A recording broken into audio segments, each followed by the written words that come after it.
It's June 23, 1998, and Columbus, Nebraska farmer Andy Ulmer has just arrived home when he sees this out of his window. Andy quickly got his video camera and began to record the monster as it was coming directly towards his house. Over the course of the next few minutes, he would provide the world with some of the best tornado footage ever shot. It's late June of 1998 and the tornado season is well underway, and it's been a historic one. An extremely active first half of the year has left the US on its heels. A few anomalous events have happened so far, including Florida's deadliest tornado outbreak in history in February, an unseasonably strong tornado outbreak in Minnesota in March, a couple of F5 tornadoes in Alabama and Tennessee in April, and the only ever high-risk severe weather event issued for the Northeast in May. This active trend would continue into June, which brings us to June 23, 1998. Throughout the day, a moderately strong trough had swept across portions of the central US, situating itself over Nebraska. Across the state, temperatures rose into the low and mid-80s. Dew points also rose to nearly 75 degrees, signifying extremely humid air. This warm air mass allowed for a pocket of CAPE with values approaching 4,500 to enter the area. This CAPE, or convective available potential energy, aka fuel for thunderstorms, would significantly aid in what would happen later in the day. As we travel 20,000 feet up from the ground, we find moderately strong 40 to 50 knot winds out of the southwest. However, when we travel back down to just a few thousand feet off the ground, we find what was the real secret sauce to this event. What were measly winds throughout most of the day quickly and suddenly got sent into overdrive mode by what's known as the low-level jet. The low-level jet is a near daily occurrence during the spring and summer, when the low-level winds in the atmosphere significantly increase around and after sunset. This is typically caused when the upper levels of the atmosphere cool as the day goes on, which causes a pressure gradient between the cool upper atmosphere and the warm lower atmosphere. This pressure gradient then results in strong winds flowing from the cool air to the warm air. This low-level jet does a couple of things that significantly benefits tornadoes. The first is that the sharp increase in low-level winds significantly increases the amount of shear or spin, which is obviously critical to tornadoes. The other is that the low-level jet can pull much more favorable environmental conditions for tornadoes northwards with it as the evening goes on. The low-level jet would prove quintessential on June 23, 1998, as it brought in with it more explosive environmental conditions in from the south and also evolved what was just average wind shear throughout most of the day into very strong wind shear by the evening. As the day progressed, a dry line developed and spanned a majority of the Central Plains and would serve as the focal point for thunderstorm development. As the environment cooked throughout the afternoon, explosive storm initiation finally occurred just after 6 p.m. local time and storms moved northeast. As the thunderstorms continued to develop in eastern Nebraska, 3 separate residents who were in the path would unknowingly be some of the only people to document what was about to happen. The main storm of interest developed just barely to the southwest of the city of Columbus, Nebraska, and slowly moved towards town. Just before entering town, the storm put down its first tornado.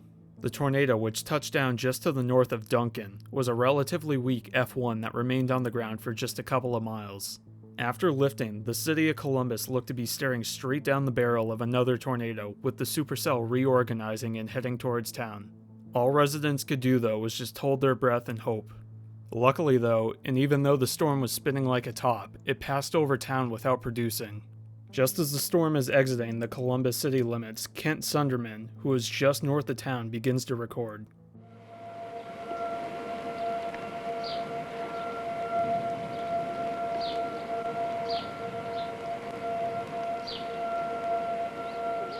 Amazingly, just 3 miles after passing through town, the storm put down its next tornado, which is initially just an uncondensed bowl with slight ground circulation. Kent records the tornado as it makes a few unsuccessful attempts at fully condensing, when he then realizes that the storm has produced another tornado to the south. This satellite tornado is another relatively weak F1 and is also moving northeast. Just a few minutes later, the first tornado would try another attempt at fully condensing, and this one would prove successful. Spectacularly, the tornado goes from a barely visible funnel to a large stovepipe tornado in just the matter of seconds. Oh no, it's hitting the ground. Oh man, I hope somebody doesn't get hurt over there. Oh my gosh. Oh no. It's on the ground. It's on the ground. Should we call somebody? Call who? I don't know, because it's on the ground. On it right there, I'm pretty sure, by the lake dock. It is on the ground. Look at it turning into something big.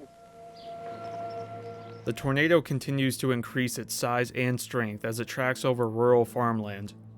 The tornado initially moved northeast and then turned to the north, then northwest, before coming to an almost complete stop and eventually moving back off to the northeast. Meanwhile, Arlen Wilkie, who is just 3 miles to the northeast of Sunderman, also spots the approaching twister and begins to record as well. The tornado, which has been moving slowly and erratically, continues to grow in size to 1/4 of a mile wide. To Arnie's and Lucy's. It looks like it's heading to Jerry Arnie's place. Lucy's in that area. Doc Runge. God, there's nothing left? Nothing left of them trees. Is that the Long Branch? Well, you out at home? Did it touch down? Yes. We're standing in front of our house, in front of my house. As Arlen is recording, the tornado is inflicting some of its first damage on a few farmhouses to his east. Arlen is here at my place. Nobody's at his place. I think it's east of his place. It's right into Irma Rickards about. Watch the power. Watch. Right even east of that. It's hard to tell. Better watch power. Watch Ruben's house. Sounds like a freight train from my house. Tell Todd we got it on video. We got it on video from right here. We're just about to see a house disappear, I think. It's on the other side of Ruben. It's on the other side. It's on the other side now. I went past Irma's house and we can still see Irma's house. So it's somewhere on the other side of Irma Rickards' house. It didn't touch it. It went north of Irma Rickards. And it didn't touch it. Get some people over to Lucy's in that area. Tell Arnold. And Arnie. It went right through Arnie's place and it's ow! Get that! I want that as a souvenir. Right there. Jerry Arnie's place had to be hit, I would think. I don't know. And maybe Long Branch. There's a huge one down there. Long Branch. See that? I ain't going out there either. While the tornado is passing to Arlen's east, it's heading directly towards Andy Ulmer, who is about 5 miles further to the northeast. Come on, you mean nobody has to phone here reading? Look at the swirls. I know it. Andy has just arrived home from the airport and was in the process of changing clothes when he noticed the tornado out of his window, and he also begins to record. Look at the little one. yeah. Look at the little one. Right there. A whole bunch of little ones.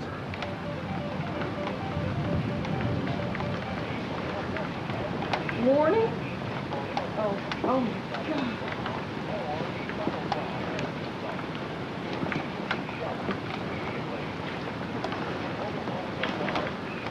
I think, What? which way is it going? Is it coming this way? Well, it's just sitting there. Well, it may look like it's sitting there. He mentions in the video that the tornado doesn't seem to be moving, which is a telltale sign that it's coming directly at you. For instance, if you look at the left edge of the tornado and use the tree line as a reference point, it's not moving left or right, which means it's coming directly at them. Meanwhile, back at Arlen's location, the tornado passed directly to his east and now has an audible roar heard on the video. Long Branch must have destroyed it. What'd you say, Paul? Go get that big hailstone. I was talking The to baseball Jeff size Moody of the one. Long Branch. He said everybody's okay there. Did it hit there? Sounded like it. The tornado impacted some of his neighbors' houses down the road, but luckily they avoided a direct hit and the property sustained only moderate damage. The tornado continues on its northeast track directly towards the Ulmer residence. Even though the tornado is still a few miles away from his location, you can now hear the audible roar of the tornado on his video as well, indicating that this is likely a violent tornado. Hope we got insurance paid up, dear. There's some damn big hailstorms coming down. Hi. Come on, Andy.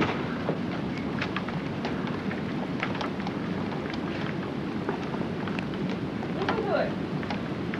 Whoa. That is definitely. Now? No, Huh? that's their tornado boys.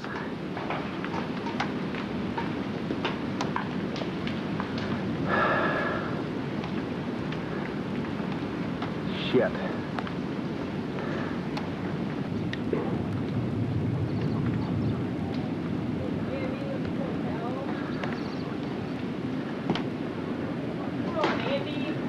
underneath. Going fast, that's good. Come on, Andy.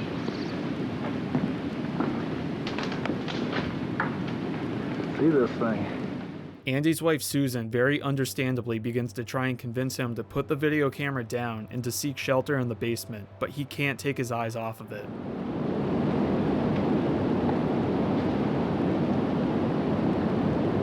This is not good.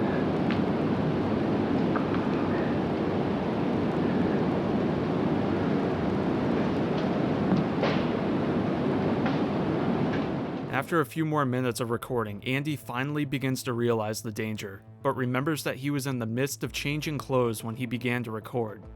He then proceeds to utter one of the funniest and most iconic lines ever from a tornado video. Susan, get my pants!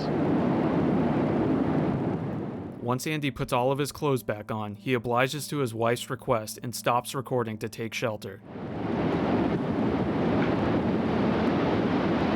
Well, I'm getting in. However, just a minute or so later, Andy changes his mind and once again goes to the door to record again.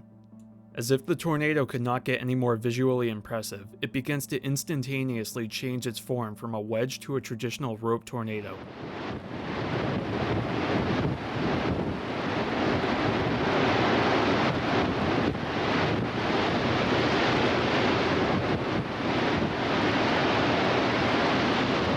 Oh, Nelly. And then, in another instance, it's gone. Oh, went up in the clouds. Andy once again heads downstairs to seek shelter. When Andy once again returns upstairs to record some more, he finds that the tornado has dropped once again as a rope. However, by some miracle, the tornado made an abrupt and hard turn to the west and somehow missed their farm. While Andy is recording the tornado in its final stages from right under it, Arlen and Kent are filming it from miles away to the southwest in much safer spots. Back at the Ulmer residence though, Andy records the last seconds of the tornado's life as it actually turns back to the east after passing by the farm. Eventually though, the rope finally dissipates. After this tornado lifted, the storm continued traveling northeast, and it would produce another 4 tornadoes over the course of the next 2.5 hours. I couldn't really find any other information on these additional tornadoes. In fact, information and damage pictures from the main tornado are also very scarce. Ultimately though, the main tornado was rated as an F2, with estimated wind speeds between 113 and 157 miles per hour. This tornado was almost certainly much stronger than the official ratings suggest. However, since it mainly stayed over open fields, F2 damage was the highest that surveyors found. The Columbus, Nebraska tornado of 1998 is another classic example of the limitations of tornado ratings, as this one was almost certainly stronger than the assigned rating, but luckily though for locals, it mainly stayed over open fields, causing us in all likelihood to never know how truly powerful it was.